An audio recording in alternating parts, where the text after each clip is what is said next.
The motivation behind DSMX is really to provide a next generation technology for a next generation environment. If you look at the way that some of the large events have evolved since the introduction of Spektrum technology and other 2.4 gigahertz technologies, it became pretty clear that the original design of DSM2 around a 40 transmitter limit was not adequate for use in some of these larger events. So really, we applied ideas from the original designs for frequency agility and for direct sequence benefits to be combined into DSMX technology.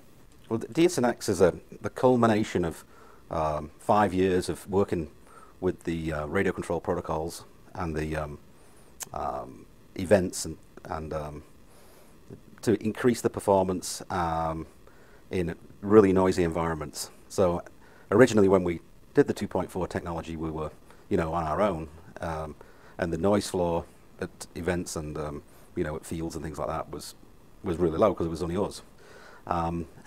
What we've done is been able to combine all the best ideas from spreading into one protocol that's got extremely low RF footprint. So in other words, the noise it contributes to others is extremely small, and its robustness to noise is extremely good. DSMX was designed specifically for these huge events like CEF, like JONAL, like IRCHA, where there's up to nearly 1,000 pilots, where you have at times 80, even 100 people on at the same time. So DSMX, what's important to understand, DSMX utilizes the same wideband spreading code signal that we used in DSM2, but now it's frequency agile. The collision performance has been improved in several ways. One, that it allocates many channels to spread the information on, and the channels are pseudo-randomly allocated. Furthermore, that the order the channels are used is also pseudo-randomly allocated. So even if two systems had the same 23 channel set, the channels would not be visited in the same order. So the probability of collision is even lower. There are times at some of these events where we're estimating you have 60, 70, 80, maybe even 100 transmitters on.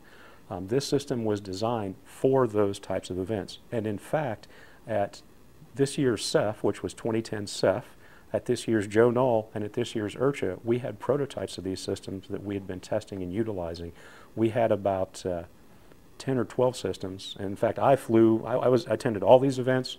We had several of our team folks, several of our employees that were actually testing DSMX at these events. So it's actually been proven in the field. We also do a test frequently that we'll show here on the video, where we take 100 transmitters and we turn them on simultaneously, and then we fly various airplanes.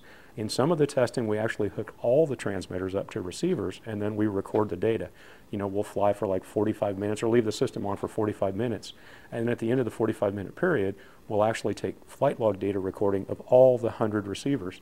And indeed, in that case, we have 100 transmitters in operation simultaneously, and we don't have any holds. What we have is 100 DX6Is. By the way, 40 of these 6Is are in DSM2 mode, and 60 of them are in DSMX mode. That's typically what you're going to see at a flying field, some interspersion of X versus 2. We've done this test several times in the past. Many times we do all X mode, many times we do all DSM2 mode. It really doesn't matter the combination. But today we're going to have a mix of 40 and 60 just to give you an idea on how this works. You'll notice that we have a spectrum analyzer that's attached to the laptop here. We'll record that information, and then we'll show you when we have everything turned on that the band is totally saturated.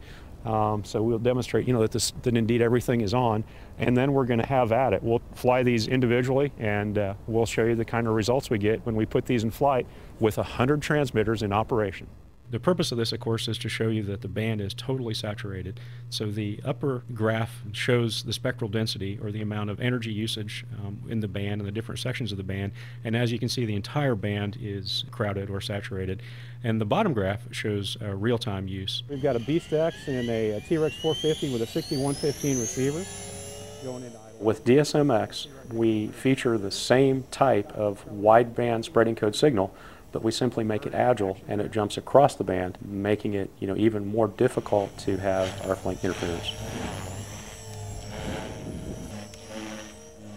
Essentially, the signal is encoded, encrypted with unique spreading codes so that each particular receiver only recognizes its particular transmitter. That's part of the system that occurs when you do the binding process. Both the transmitter and the receiver agree on the pattern before they ever send anything. What the receiver's doing is looking at all the noise and looking for a pattern in the noise, and that's what direct sequence is.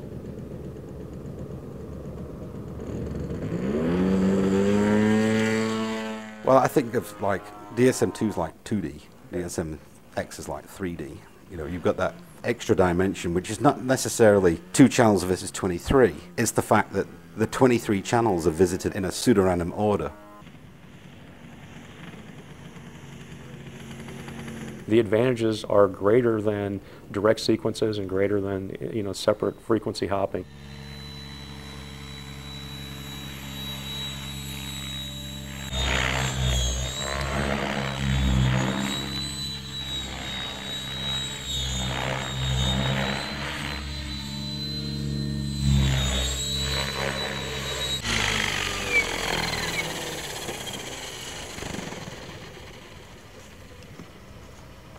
How does it feel? Awesome.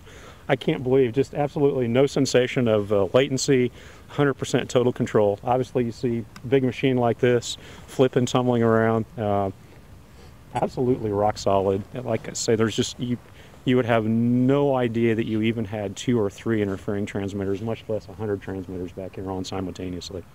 I've been flying DSMX for almost a year. Started in early spring last year, 2010. And started flying it in park flyers, and then took it to the first big event, Joe Nall.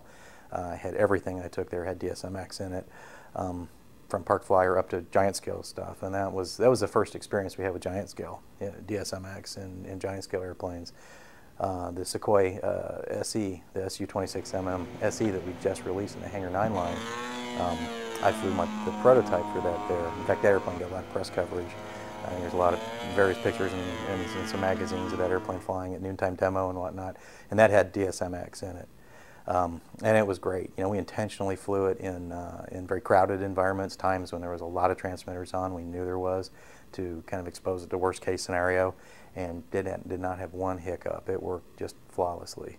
Customers don't have to worry about being left behind.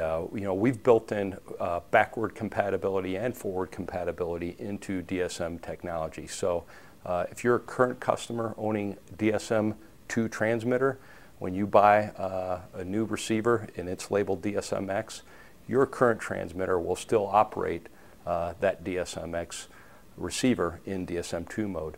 On the other hand, if you have a DSMX transmitter and you've got an installation base of DSM2 receivers in your stable, that transmitter will operate those receivers. So there's no leaving anything behind with DSMX. If you want to upgrade to DSMX technology, it's actually very simple, especially if you have a DX8. The DX8 is ready to upgrade, and you can do it over the internet. With our other transmitters, for example, the Spektrum DX7, a DX6i, or any of the JR transmitters like the 12X, 11X, or 9503, you simply send that to our service center, and for a fee, we'll be happy to update that to X technology. The future will be owned by DSMX, and I would say to a person, if you buy DSMX, you can be sure that you bought a system for the future, that your investment is safe, and that this system is so advanced that it already anticipates all the pollution that goes into that band.